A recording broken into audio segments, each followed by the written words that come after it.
Olá, meus amigos, sejam bem-vindos ao seminário A Casa Espírita, Acolher e Ser Acolhido.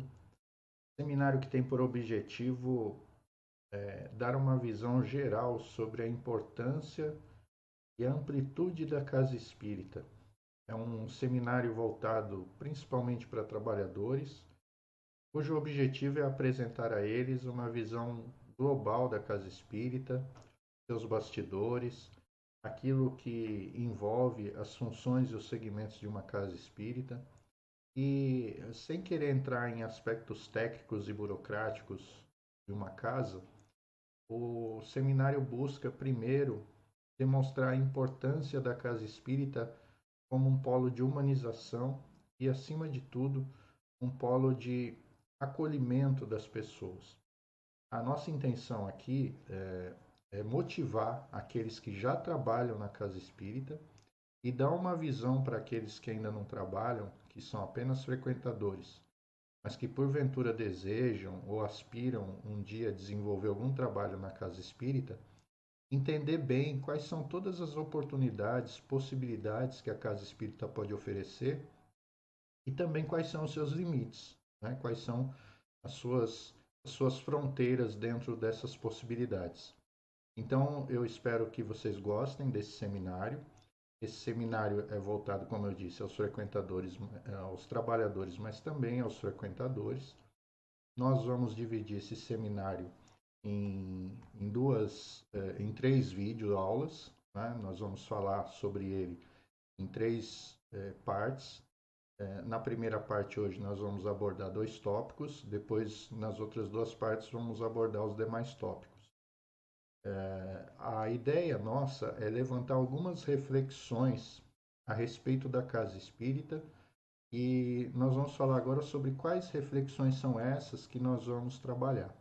Então, nós vamos falar sobre o acolher na casa espírita, sobre o compreender, sobre motivar, descobrir, capacitar e compartilhar. Então, acolher aqueles que chegam, compreender os que estão na casa espírita, motivar aqueles que estão na casa espírita, descobrir potencialidades, capacitar essas potencialidades e compartilhá-las. Compartilhar os resultados, né, e os, os objetivos da casa espírita com todos.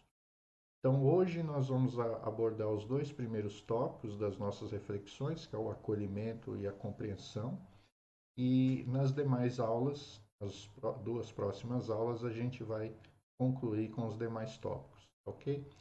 Então vamos lá. Antes da gente entrar basicamente nos dois tópicos, é importante primeiro a gente ter uma ideia, né, uma visão geral do que representa uma casa espírita. Quando a gente fala em centro espírita, todos nós, né, frequentamos uma casa espírita, trabalhamos numa casa espírita muitas vezes, e até quem trabalha, muitas vezes, trabalha num dia específico da semana, num grupo específico, às vezes, dependendo do tamanho, do porte da casa espírita, não tem uma noção completa de todos os detalhes, de todas as rotinas que estão envolvidas numa casa espírita. Né? Então, quando a gente fala em casa espírita e imagina quais são as possibilidades de atuar numa casa espírita, sempre vem em primeiro lugar aquelas tarefas que são mais visíveis e mais evidentes para nós, né? Que são as tarefas relacionadas diretamente à prática da doutrina espírita. Então, no caso, a mediunidade, a palestra, o curso, né?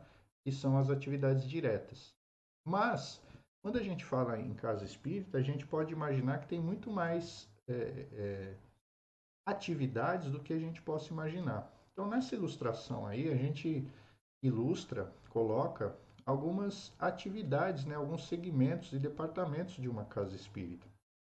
Então, você tem uma diretoria executiva, um conselho fiscal, né, que cuida da parte burocrática, administrativa de uma casa espírita. As pessoas respondem legalmente pela casa espírita, né? Então, embora seja uma instituição sem fins lucrativos, ela tem uma responsabilidade civil perante a lei. Né? E essas pessoas, durante o período que elas respondem como diretoria dessa casa espírita, elas respondem civilmente por aquilo que acontece ali. Né? A recepção na casa espírita, formada por pessoas também que atuam em segmentos distintos, né, em segmentos diversos dentro da casa. O controle patrimonial, né, aquela pessoa que vai administrar todos os ativos que existem numa casa espírita. Uma direção de palestras, um bazar que muitas vezes pode existir numa casa espírita, que trabalha com as doações, vendendo essas doações, seja para arrecadar recursos para casa, seja para até arrecadar recursos para uma outra instituição de caridade, né?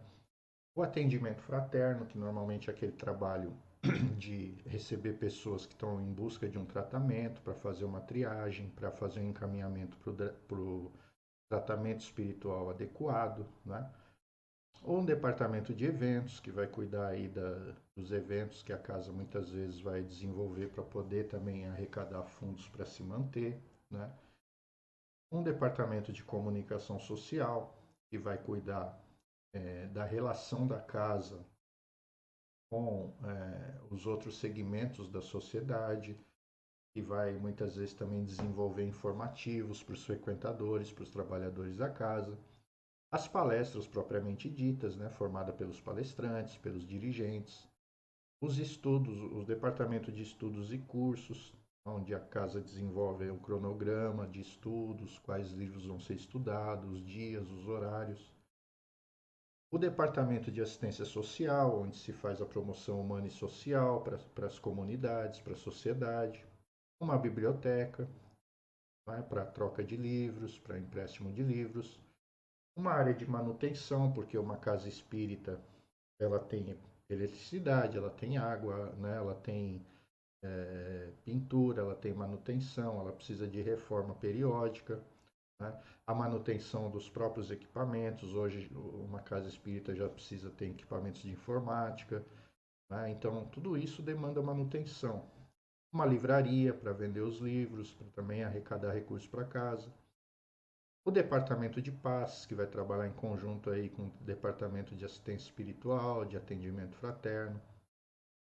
Ou, provavelmente pode ter também um trabalho de artesanato, né?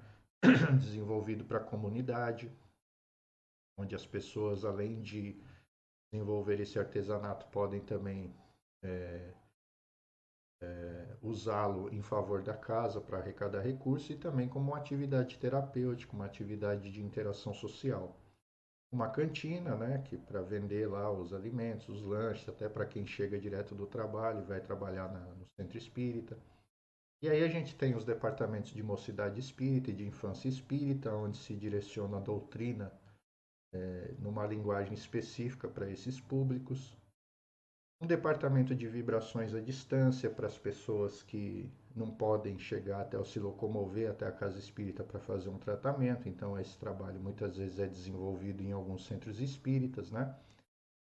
E, por fim, as reuniões mediúnicas propriamente ditas, que são as reuniões de comunicação com os espíritos, né? Com objetivos e finalidades específicas dependendo de cada reunião. Então, veja, essa visão geral aí não significa que toda a casa espírita tenha todos esses trabalhos e todas essas atividades, né?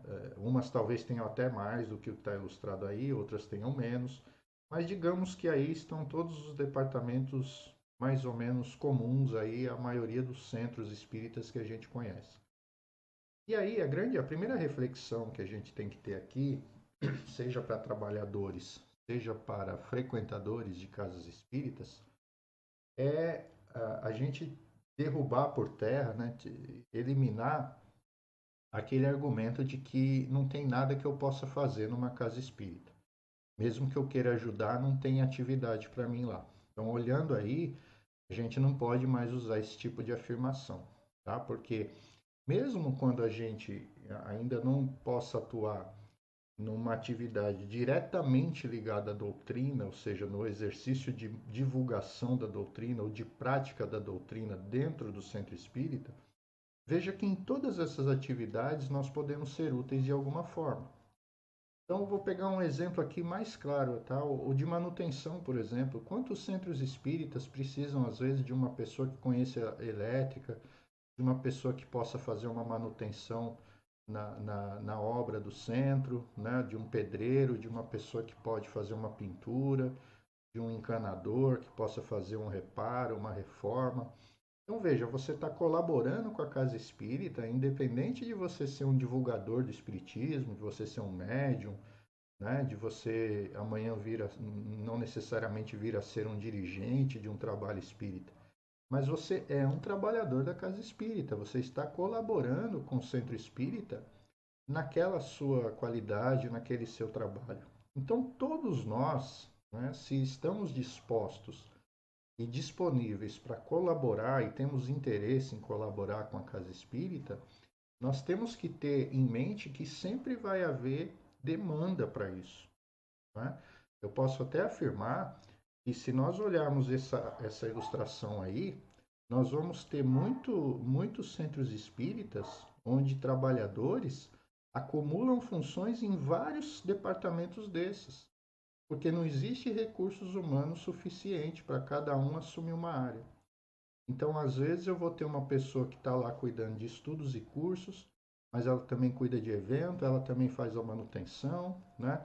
Ela também está cuidando do controle patrimonial, ela também muitas vezes vai trabalhar lá nos passes. Então, veja que essa demanda é sempre muito maior do que a oferta. A gente tem mais demanda dentro da casa espírita do que oferta de mão de obra, de recursos, né? E até porque é uma mão de obra voluntária, a gente não pode obrigar ninguém a trabalhar, né? A atuar no centro espírita, é um trabalho voluntário e por isso é tão importante e tão valorizado.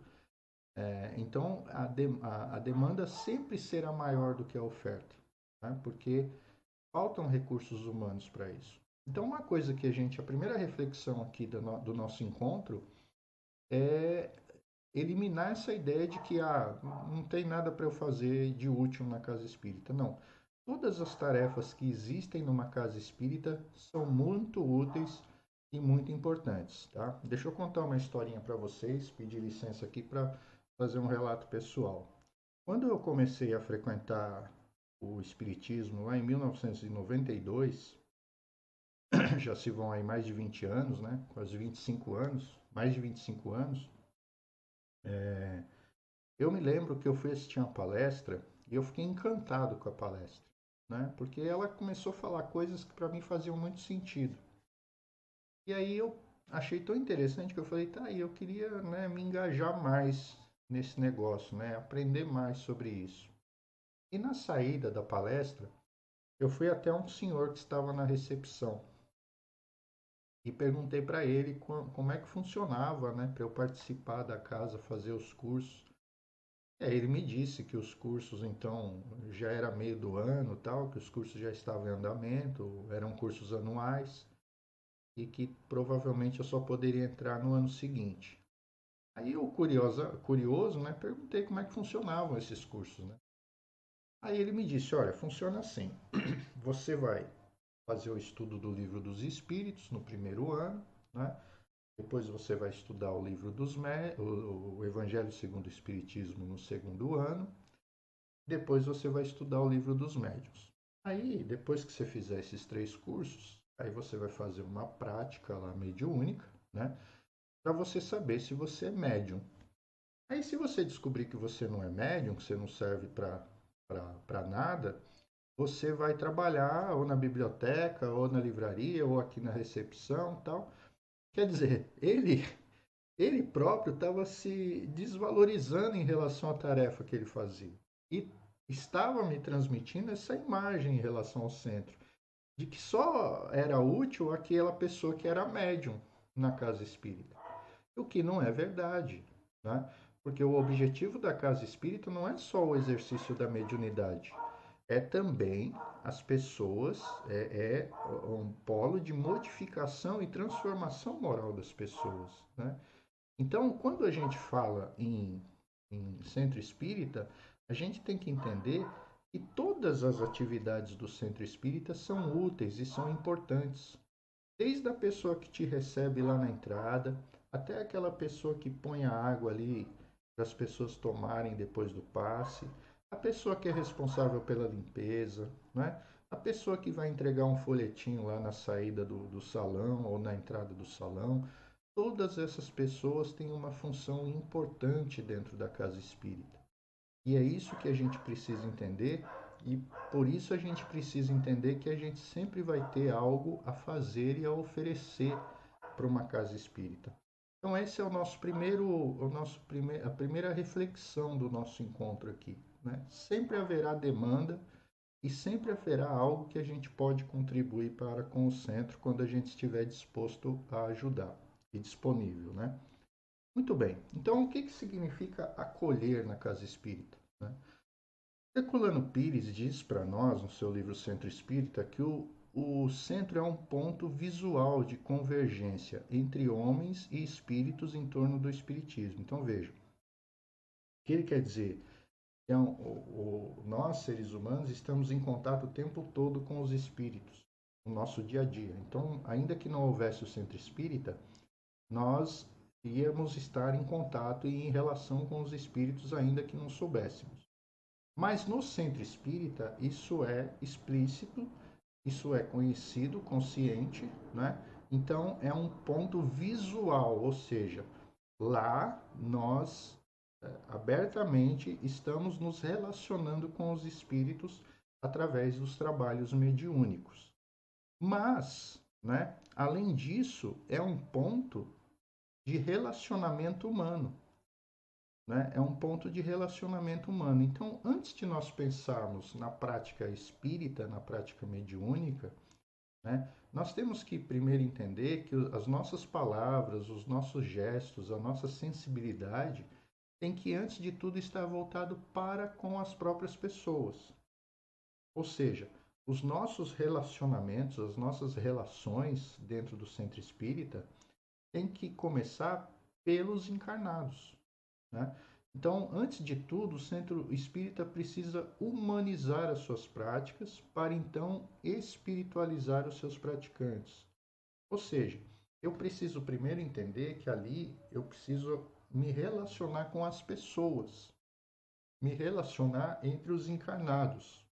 E isso exige de mim, primeiro, uma atitude humanitária, porque nós vamos nos deparar com pessoas, tanto trabalhadores como frequentadores, que estão vindo ao centro espírita com expectativas, né, com histórias diferentes. E quando as pessoas chegam pela primeira vez na casa espírita, nós não sabemos a história delas, o que aconteceu com elas, né? O que elas estão buscando, se o que elas estão buscando elas vão alcançar dentro da casa espírita. Então, antes de a gente pensar em qualquer ideia espiritualista, em transmitir qualquer conhecimento doutrinário para essas pessoas, né, em esperar delas qualquer atitude em relação à doutrina espírita, nós precisamos acolher essas pessoas. Nós precisamos fazê-las se sentirem à vontade dentro da casa espírita. Esse é o principal ponto, né? Tratar essas pessoas como seres humanos, né? Elas chegando ali, nós não vamos falar de espiritismo, nós não vamos falar de doutrina, nós vamos acolhê-las. E aí eu me remeto à ideia de Jesus, né? A lembrança de Jesus no Evangelho. Todas as vezes que a gente ouve falar de Jesus no Evangelho, pregando, ensinando, a gente vai perceber, como pano de fundo, uma preocupação de Jesus em deixar as pessoas à vontade. Então a gente sempre vai observar que Jesus está em reuniões onde está cercado por algum tipo de comida, de bebida, e Jesus se preocupou em levar as pessoas para um lugar mais confortável para elas o ouvirem. Então, Jesus tinha uma preocupação inicial de primeiro confortar as pessoas, fazê-las se sentirem bem, para depois sim transmitir uma ideia espiritual. Então, esse é o primeiro ponto que a gente tem que focar dentro de uma casa espírita é sermos humanitários. Né? Nós recebemos as pessoas, independente do que elas foram fazer lá.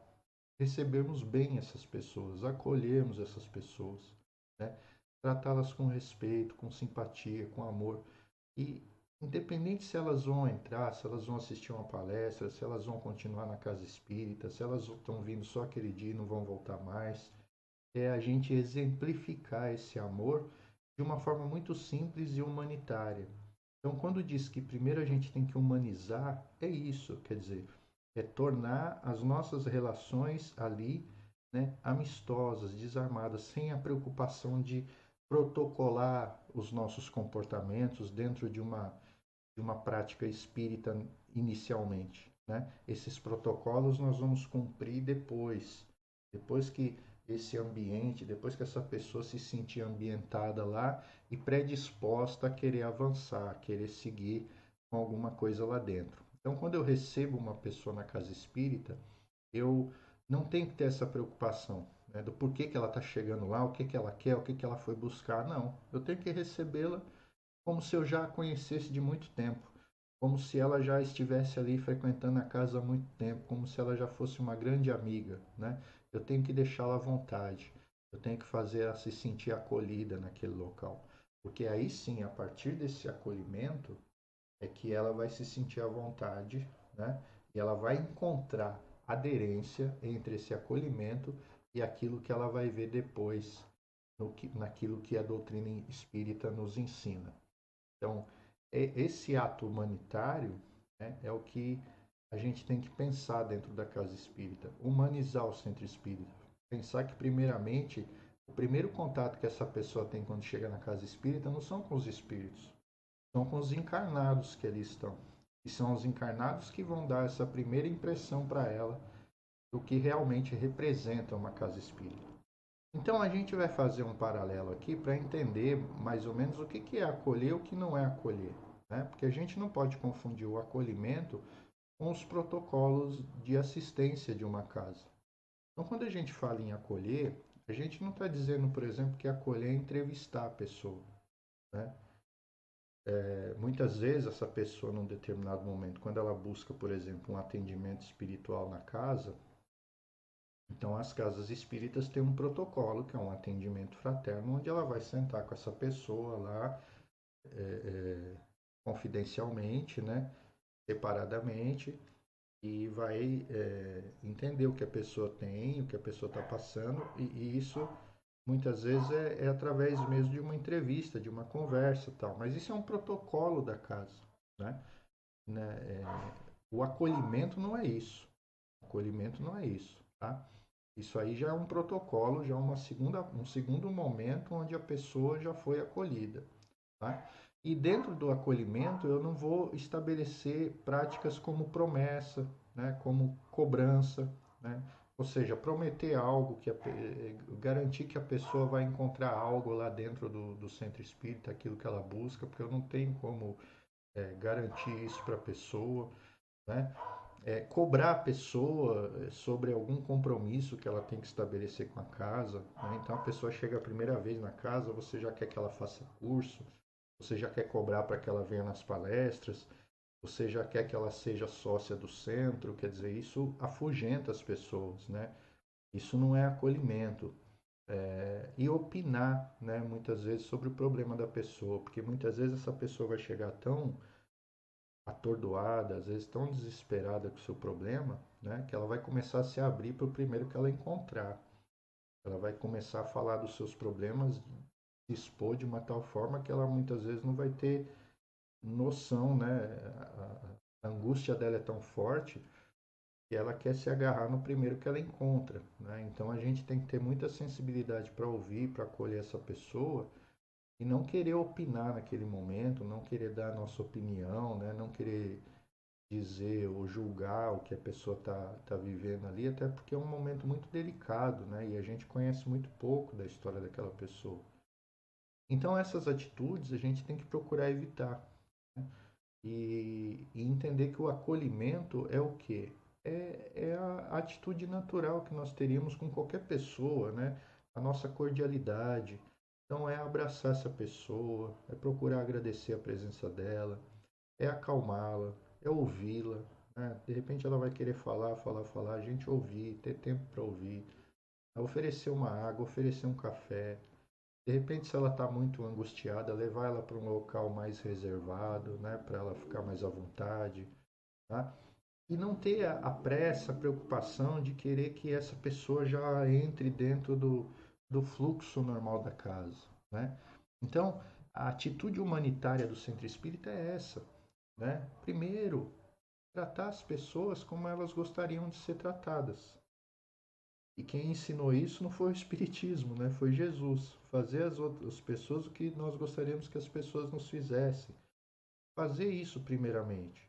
Para que depois sim, essa pessoa estando mais tranquila, mais preparada, né? Talvez não seja nem naquele dia. Talvez ela vá embora e a gente não sabe se ela vai voltar. Mas se ela voltar, significa que ela encontrou alguma coisa ali que agradou ela, né? Que fez se sentir bem. E aí, nesse processo, ela vai se aproximando e no momento adequado, ela sim se predispõe a entrar nesse fluxo normal da casa, né? A seguir os protocolos da casa para fazer um curso, para fazer um tratamento, né? Para assistir uma palestra. Então, esse ato de acolher é um ato que ele vem antes de qualquer procedimento da casa. Ele tem que ser parte do procedimento da casa, mas ele antecede a qualquer aspecto protocolar de uma casa espírita. Ele faz parte de um comportamento caridoso, de um comportamento amoroso, sincero, sensível e trata as pessoas com humanidade, independente das crenças, dos valores, das expectativas, né? E do que vai acontecer dali para frente com aquelas pessoas em relação ao centro espírita. Então é isso que a gente tem que ter em mente nesse primeiro momento do acolhimento. Tá? Aí a gente tem que pensar justamente por que a gente está falando dessa importância tão grande do acolhimento. Né? Porque como a gente falou lá no começo, quando a gente fala em centro espírita, a gente sempre pensa o quê? No aspecto mediúnico, na prática espírita, na prática da mediunidade. E é normalmente o que é a origem de todo grupo espírita. Né? Então, quando a gente fala na formação de um grupo espírita, a gente tem que pensar numa pirâmide que começa na sua base, né, com duas atividades: o estudo dos livros, né, das obras de Kardec, e a prática espírita, que se resume à reunião mediúnica, né, como o aspecto prático e de observação desse estudo. Então, quando a gente volta aqui para esse quadro, a gente vê lá embaixo dessa base, então, que se eu me juntasse a outras pessoas e formasse um grupo espírita, esse grupo ia ter como processo original esses dois elementos: as reuniões mediúnicas e os estudos e cursos, tá? Bom, mas vamos supor que mais adiante esse grupo decide então se formalizar, né? Não, vamos fundar um centro espírita. A gente começou lá se reunindo na casa de um dos integrantes, né? Mas aí coisa ganhou tanta força, né? Se estruturou de tal forma que a gente chegou à conclusão que precisa ter um local específico para fazer essa reunião, né? Se formalizar, tal. E aí então a gente vai lá e funda um centro espírita. Quando é fundado o centro espírita, então aí vai haver algumas atividades extras, né? Alguns desdobramentos, que é a formação de uma diretoria, de um conselho fiscal, de um controle patrimonial, né? Porque agora esse centro vai ter um local definido, vai ter móveis, vai ter equipamentos, né? Que são ativos daquele CNPJ, daquela instituição, né? Não é mais da casa do fulano ou do Beltrano, tá? E vai ter uma pessoa ou pessoas, né? Uma diretoria que vai responder legalmente por esse grupo. Aí vai precisar de ter uma manutenção, como a gente falou anteriormente, né? De alguém que vai tomar conta dessa casa, que vai pintar, vai reformar, vai colocar lá toda a infraestrutura para que essas reuniões aconteçam. Mas vamos avançar um pouco mais e imaginar que a partir de um determinado momento esse centro espírita que se formou, ele abre para trabalhar com o público, né? Ele abre para oferecer esses estudos, oferecer esse trabalho para o público. Então aí há outros desdobramentos, né? Por quê? Porque agora você vai ter palestras, você vai ter os passes, você vai ter vibrações, né? Você vai trabalhar com uma mocidade, você pode trabalhar com uma infância. Então, agora a casa já se tornou pública, né? Já abriu as suas portas para o público. E na medida que abre as portas para o público, outras demandas começam a surgir, né? Você precisa ter uma infraestrutura maior, você precisa ter um espaço maior, você precisa ter mais gastos, né? E tendo mais gastos, você precisa ter atividades complementares, atividades secundárias. Então, essa casa pode, de repente, começar a ter um trabalho de assistência social, de comunicação social, precisa fazer eventos para manter a casa ou para ajudar a comunidade, né? Precisa ter uma livraria para arrecadar fundos, começa a ter o atendimento fraterno para recepcionar essas pessoas que buscam tratamento espiritual, vai ter uma biblioteca, vai ter uma cantina, pode ter um trabalho de artesanato, um bazar. E aí percebam, lá embaixo foi onde nasceu o centro espírita. Mas quando as pessoas chegam ao centro espírita, elas chegam lá por cima, que é a recepção. E os primeiros grupos com os quais ela toma contato são os grupos de atividades secundárias do centro espírita. Que é quem está lá na biblioteca, que é quem está lá na cantina, que é quem está no bazar, né? Que é quem está cuidando da livraria, quem vai estar lá trabalhando, se houver um departamento de recepção, né, das pessoas formalizado dentro da casa, quem está cuidando da recepção. Então são essas pessoas que vão dar a primeira imagem, vão passar o primeiro contato para quem chega e dar a primeira ideia do que significa o centro espírita. Então veja como o acolhimento é importante para essas pessoas. E aí eu volto lá no começo e digo, qual trabalho dentro do centro espírita é menos importante? Aqui a gente começa a olhar agora e começa a ver que não existe trabalho menos importante no centro espírita. E todos eles exigem de nós um preparo, exigem de nós uma predisposição e um entendimento que, independente da função em que nós estejamos, né, nós temos que estamos transmitindo a imagem do centro para essa pessoa que chega. Então se lembrem da história do relato pessoal que eu dei lá. Se naquele momento eu achasse que eu não teria nenhuma chance de atuar numa casa espírita, porque eu não sabia se eu ia ser médium ou não, pela fala daquele senhor eu teria desistido e hoje eu não estaria dentro da doutrina espírita, né? Porque eu ia entender que é um grupo muito restrito e eu ia falar assim, bom, será que vale a pena eu perder meu tempo, fazer um curso aí de 3 anos e de repente descobrir que eu não sou médium e ficar fazendo atividades secundárias aí que, segundo ele, não são tão importantes para casa? Quer dizer, qualquer pessoa pode fazer, né? Claro, qualquer pessoa pode fazer, mas isso não significa que é, é simplesmente por qualquer pessoa ali sem nenhum preparo. Porque se essa pessoa não receber bem quem chega, se essa pessoa não entender bem a função e a importância do seu trabalho, realmente ela pode passar uma imagem equivocada da doutrina espírita, do centro espírita para essa pessoa. E dependendo muitas vezes de como isso é apresentado para quem chega, né, quando essa pessoa vai mais para dentro da casa espírita, você tem que reverter essa imagem que foi criada lá no começo, né? E às vezes a pessoa vem com uma imagem, às vezes até que fala, puxa vida, não era isso que eu esperava encontrar. Então, isso é importante a gente entender que, embora o centro espírita nasça, né, lá pela mediunidade, pelos estudos e cursos, não é a primeira coisa que a pessoa vai ter contato quando ela chega na doutrina espírita. Eu diria até que se ela tiver contato justamente por isso, a casa está trabalhando errado, né? Porque o próprio Kardec explica que a gente precisa primeiro estudar, conhecer, levar um certo tempo para entender e absorver o que a filosofia espírita nos oferece, para depois sim a gente entrar numa reunião mediúnica, participar de uma reunião mediúnica, né, atuar.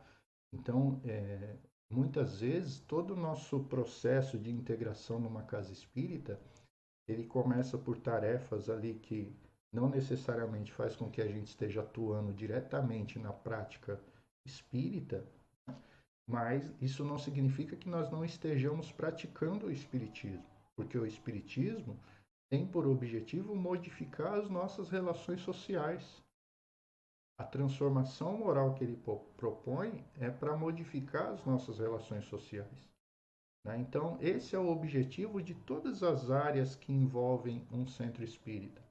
E aí a importância de cada trabalhador dentro desse processo, tá? Muito bem.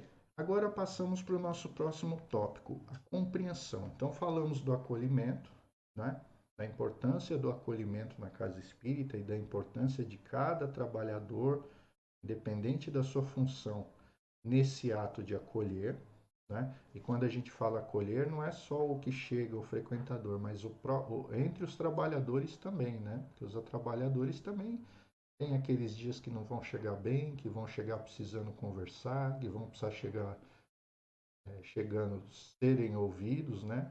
Porque nós não estamos na mesma linha de equilíbrio todos os dias, né? Então esse acolhimento envolve a todos. Mas e o compreender? Né? Compreender é o seguinte: como compreender os trabalhadores, as pessoas que formam um grupo espírita? Né? E aí a gente parte desse conceito aqui. O que a gente busca quando a gente participa de um grupo? Independente de ser um grupo espírita, qualquer grupo social que a gente participa, o que a gente busca? Né? A gente busca uma, é, uma aceitação, né? A necessidade de ser aceito naquele grupo. Então a gente chega naquele grupo, a gente não conhece ninguém, a gente está inseguro, né? Ansioso. Então a primeira coisa que a gente quer é ser aceito. Uma vez aceito nesse grupo, a gente quer realizar algo nesse grupo. Ou seja, essa realização não necessariamente fazer algo, mas ser ouvido, né? Dar as nossas opiniões e ser ouvido. Né? Muitas vezes fazer alguma coisa também, dependendo da função, do objetivo do grupo. E uma vez sendo aceito e realizando algo, a gente ser reconhecido por isso. Né? A gente receber um reconhecimento por isso. Então, se a gente consegue atender esses três fatores, qual é a sensação que a gente tem de dentro do grupo? Uma sensação de bem-estar, pertencimento a esse grupo. Então, todos nós, de alguma forma, buscamos isso nos grupos dos quais nós participamos. Agora, a pergunta que se faz é: a gente sempre consegue alcançar isso, né, em todos os momentos? Eu diria que não, né, porque nós somos seres imperfeitos e somos seres diferentes uns dos outros. Então, nós não vamos estar sendo aceitos o tempo todo, realizando algo o tempo todo, sendo reconhecido o tempo todo e tendo essa sensação de bem-estar o tempo todo, porque nós somos diferentes. Né? Uma hora existe um consenso, uma hora existe uma fluidez nas ideias, nas ações, e outra hora isso não vai acontecer. Então, muitas vezes, na realidade, o que a gente encontra, né, dentro dos grupos que a gente participa? Bom, a gente vai ver que existem expectativas diferentes dentro dos grupos que a gente participa. Né? E havendo expectativas diferentes, a gente também encontra opiniões diferentes. E havendo opiniões diferentes, essas opiniões podem gerar divergências. Divergências de ideias, divergências de soluções. Né? Eu acho que tem que ir para um caminho, uma pessoa acha que tem que ir para outro caminho. E aí nascem as críticas, né? As discordâncias. E dependendo de como isso como se lida com isso, pode gerar conflitos. Então percebam, quando a gente olha para os nossos grupos sociais, o que a gente percebe na maioria das vezes é isso, né? Expectativas diferentes, opiniões diferentes, divergências, críticas e muitas vezes conflitos. Só que é engraçado, né? Porque a gente muitas vezes cria a expectativa de que no centro espírita não deva existir isso. Mas a gente olha para o nosso mundo e para a nossa sociedade, a gente vai ver que muitas vezes tem conflitos dentro da nossa família, a gente vai ver muitas vezes que tem conflito no nosso ambiente de trabalho, na escola, né, nos grupos que a gente participa, mas a gente espera que chegue no centro espírita e isso não aconteça. Né? O que nos leva a pensar isso? Né? Eu acredito que, e a gente vai falar um pouco disso, que é a ideia de que o centro espírita, né, fala de amor, fala de caridade, fala de respeito ao próximo. E aí a gente imagina que pondo o pé lá dentro a gente mude da água para o vinho, né? Que a gente modifique a nossa maneira de ser, de se comportar e que as nossas ideias sejam capazes de se harmonizar com as ideias dos outros. Bom, enquanto a gente é frequentador, enquanto a gente frequenta ali aquele ambiente, aquela atmosfera, né? E a gente não tem nenhum compromisso mais engajado com a casa espírita, talvez até seja possível a gente se manter equilibrado ali, né? E harmonioso com o processo, porque não está se exigindo de nós tanto em relação a quando a gente passa a trabalhar num centro espírita e a gente tem que conviver com as pessoas, trocar ideias, né? Tem que realizar um trabalho, a gente se torna responsável pelo resultado de um trabalho. Então, quando a gente começa a conviver, aí a gente começa a perceber que os conflitos existem, né? E isso a gente começa a entender a partir do momento que a gente participa de um grupo, né? E começa a ver que vão haver divergências. Então, a gente, primeiro, o outro ponto que a gente tem que começar a trabalhar nessa reflexão sobre a casa espírita é entender que ninguém muda a partir do momento que põe o pé dentro da casa espírita. E todos nós, ao chegarmos na casa espírita, vamos levar para lá, né, as nossas qualidades e os nossos defeitos. Né? E nós vamos levar para lá as nossas dificuldades também. Tá? E que na medida em que a gente se relaciona e convive com as outras pessoas lá dentro, nós também vamos passar por conflitos lá dentro. Tá? Aí, então, o que acontece? O que cabe a nós nesse momento é entender que, aceitando que existe o conflito dentro da casa espírita, nós desmistificamos aquela ideia de que todo mundo que está dentro de um centro espírita é perfeito, né? De que todas as pessoas que estão ali não cometem erros, né? Não, às vezes, não vão dar uma opinião equivocada, não vão, às vezes, ser infelizes numa colocação, não vão ser injustas com alguém numa palavra, porque necessariamente nós vamos levar essas nossas imperfeições para lá. Então, quando a gente entende essa naturalidade das imperfeições humanas e que elas vão se refletir dentro do centro espírita também, a gente começa a compreender o conflito dentro do centro espírita. Ah, mas o que você quer dizer com isso? Que é natural, então, as pessoas ficarem entrando em conflito dentro de uma casa espírita, né, os trabalhadores? Não, não é isso. O que a gente quer mostrar é que, a partir do momento que eu encaro isso com naturalidade, eu começo a entender que em algum momento isso vai acontecer dentro da casa espírita, isso não ganha uma proporção, né, que possa gerar um desequilíbrio maior na harmonia da casa espírita. Porque eu entendo que aquilo é parte do processo de administração de uma casa, né, da relação dos trabalhos, dos processos que se desenvolvem dentro de um centro espírita. E que nós, como seres humanos, pelas nossas imperfeições, nós vamos manifestar isso lá dentro também. Então, se a gente acha que é natural isso no trabalho, que a gente não deveria achar, né? Se a gente acha que é natural isso na nossa família, e a gente também não deveria achar, a gente deveria se esforçar para lidar com isso, né? A gente tem que entender isso dentro da casa espírita como um processo natural que a gente tem que buscar minimizar, na verdade.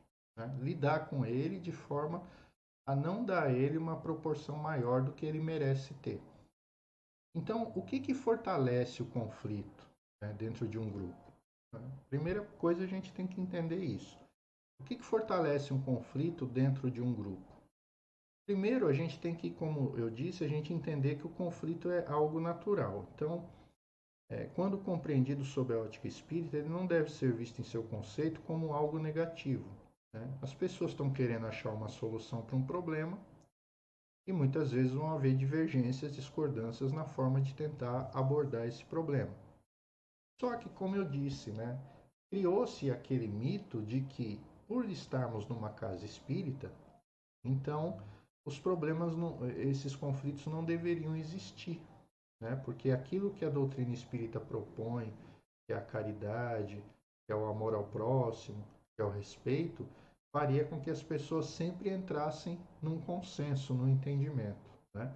Mas a coisa não é tão idealizada assim como a gente imagina, né? Tão mágica assim como a gente imagina. Nós então vamos necessariamente entrar em divergências. A questão é como a gente saber lidar com essas divergências para que elas não tomem proporções maiores do que elas deveriam ter. E o que, que fortalece um conflito? Né? O que, que torna ele maior do que ele deveria ser?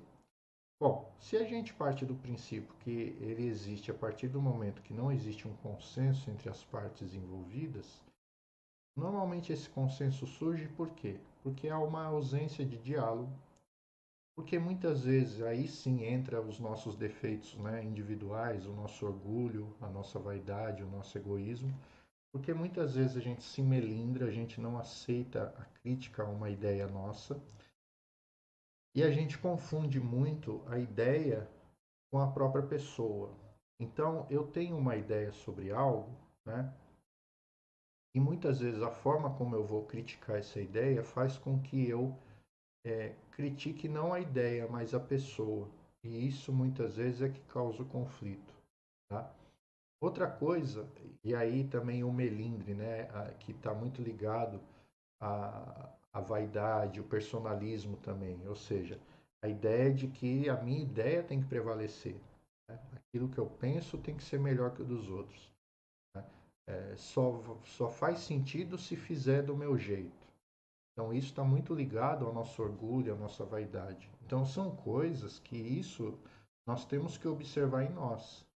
Né? Será que eu não estou deixando que isso também se manifeste demais nas minhas relações, né?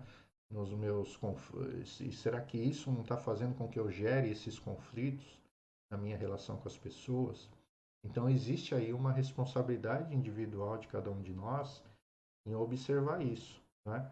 Quer dizer, a gente observar se a gente também não está deixando levar as coisas para um lado pessoal, né? Quer dizer, eu preciso me sobressair mais do que o trabalho, eu preciso me sobressair mais do que o grupo, mais do que a própria atividade da qual eu faço parte, tá? E, por fim, a maledicência, né? A maledicência é o que há de pior nas relações, por quê? Porque ela nasce da ausência do diálogo. Ou seja, eu não dialogo com aquela pessoa, eu não esclareço aquilo que me incomodou na pessoa, que me magoou, né? Mas eu sou capaz de muitas vezes ir conversar com todo mundo do centro sobre aquele assunto e não falar com a pessoa que é o objeto da minha mágoa, né? Da minha discordância, do meu descontentamento. E isso alimenta uma atmosfera que não faz bem para o grupo. Então, isso fortalece o conflito, né? Porque eu começo a dar a ele uma proporção da qual ele não deveria ter. Então eu estou lá numa reunião, né, com um grupo lá de pessoas, existe lá nasce lá uma divergência, um conflito, né? Ali as pessoas estão tensas, estão de cabeça quente, de repente tudo bem, encerrou a reunião, foi para casa, né? E procura esfriar a cabeça e na próxima oportunidade conversa diretamente com aquela pessoa, esclarece com ela. Né? Mas não, o que, que a gente faz muitas vezes, né? A gente vai nos dias seguintes e começa a comentar com outras pessoas sobre o que aconteceu naquela reunião em particular, coisa que nem as outras pessoas estavam sabendo. Aquilo começa a ganhar uma proporção que não maior do que deveria ter, né?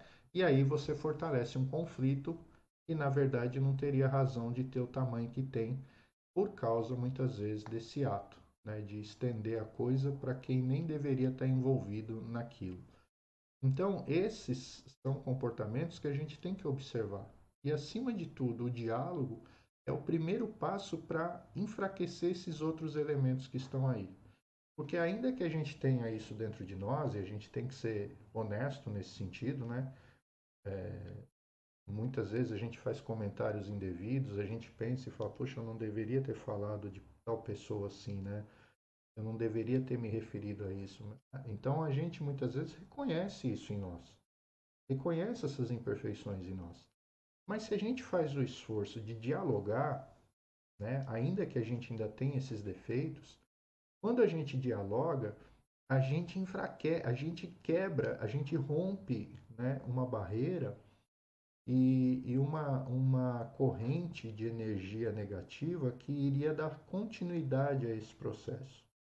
Então, ainda que a gente converse, a situação ainda não chegue num denominador comum, só o fato de conversar, você já já dá uma acalmada nos ânimos, né?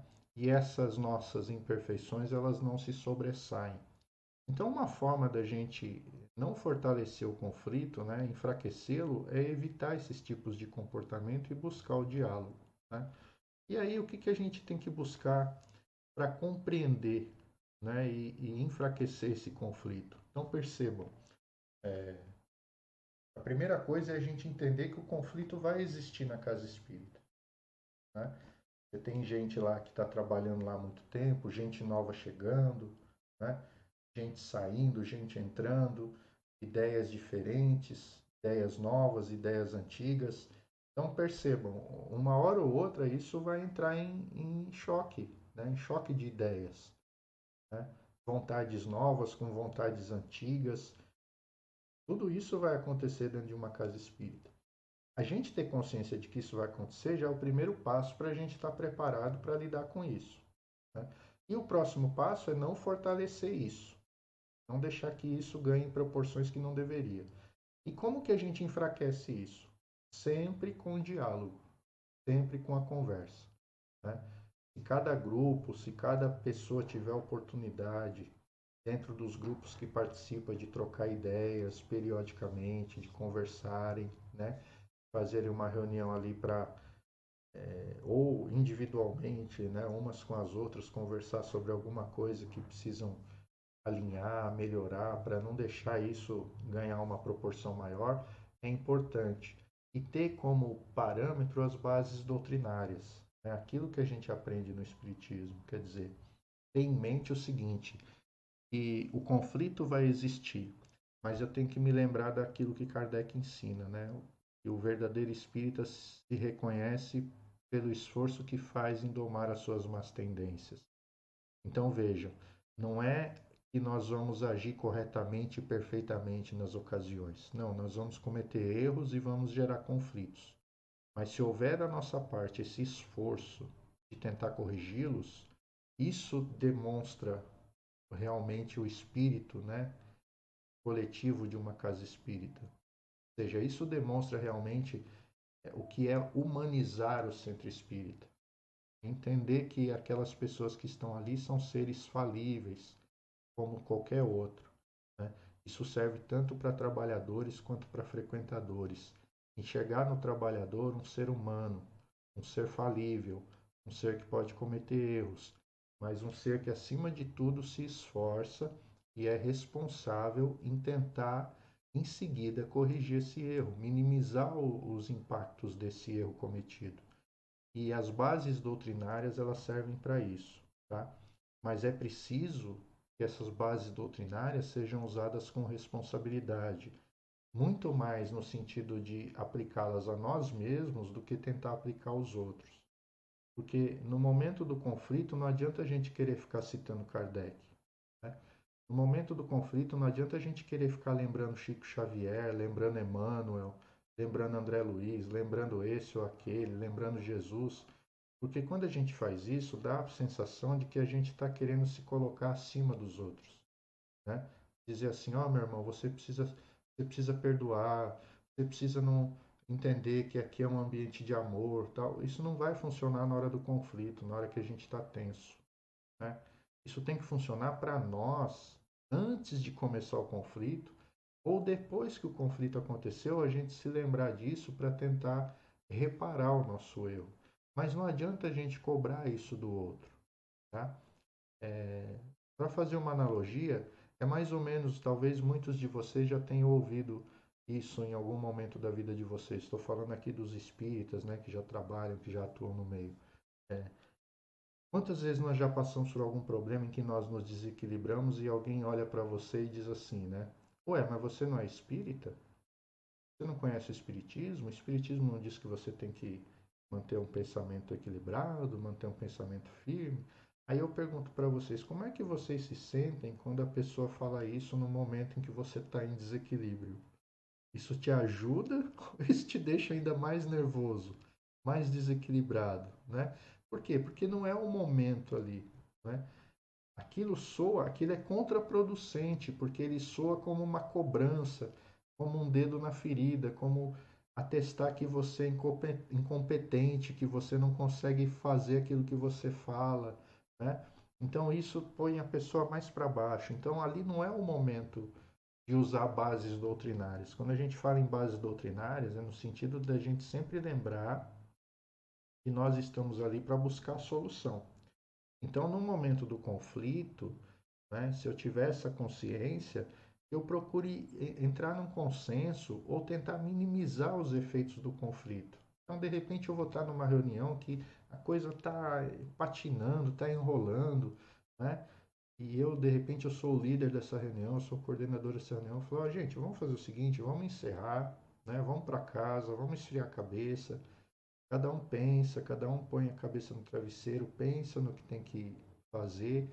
Nós vamos marcar uma nova reunião, não é? E vamos novamente trazer o assunto à tona para a gente chegar numa solução. Por quê? Porque nesse momento, né, cada um vai usar essas bases doutrinárias para si mesmo. Vai trazer para dentro de si e falar: peraí, eu falei isso, falei aquilo, né? Eu agi assim, poxa, isso eu não devia ter falado. Poxa, o outro lá, ele deu tal ideia, eu fui duro com ele, né? Eu fui contra.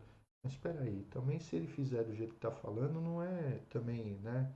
Não vai mudar o resultado, não vai ser contra alguma coisa, algum fundamento do que a casa espírita propõe. Então, a gente vai aprender a saber ceder, né? A gente vai aprender a tolerar mais, a gente vai aprender a ser discreto, né?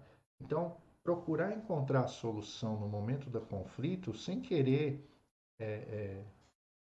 ser aquele falso moralista, né? Aquela pessoa que fica se apoiando em Chico Xavier, em Jesus, porque ela própria não consegue lidar com a situação. Então, ela primeiro tem que ter a humildade de saber que não está conseguindo lidar com a situação, parar, pôr o pé no chão e dizer: bom, gente, vamos acalmar os ânimos, vamos fazer o seguinte, vamos marcar uma nova reunião para a gente vir com outras ideias, para a gente rediscutir o assunto, para tentar entrar num consenso. E é assim que funciona, né? A sociedade, o mundo é assim. Quer dizer, por incrível que pareça, até dentro do centro espírita nós vamos ter que fazer política, né? Nós vamos ter que saber conversar, dialogar, discutir, ceder, abrir mão de algo, tolerar, porque é parte da natureza humana isso. Enquanto a gente não entender isso, a gente não se torna mais humano, a gente não se torna melhor. Então nós finalizamos essa nossa reflexão de hoje, né, com esse último tópico aí que é a discrição. Então o conflito vai haver, mas procure ser discreto, procure não dar a ele proporções maiores, procure não levar ele para fora do ambiente onde ele aconteceu, né? Vamos procurar tentar conter ele, manter ele nos limites em que ele se manifestou, para que ele não ganhe proporções, ou seja, ou se apropriem dele de uma forma que não deveria ser apropriado, para que a gente possa ir administrando o centro espírita de uma forma humana, de uma forma coerente, né? Entendendo que os problemas podem acontecer, mas compreendendo a natureza humana, tá? Porque isso é uma responsabilidade nossa a partir do momento que nós somos trabalhadores de uma casa espírita, né? Eu espero que vocês tenham gostado dessa primeira parte, né? Na próxima reunião nós vamos dar continuidade, né? Vamos falar da motivação, vamos falar do descobrir potencialidades, né? Também vai ser um ponto muito interessante aí do nosso papo, da nossa conversa.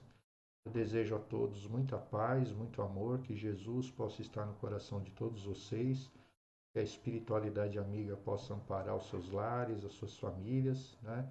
E que possamos estar juntos novamente no nosso próximo encontro, na nossa próxima aula.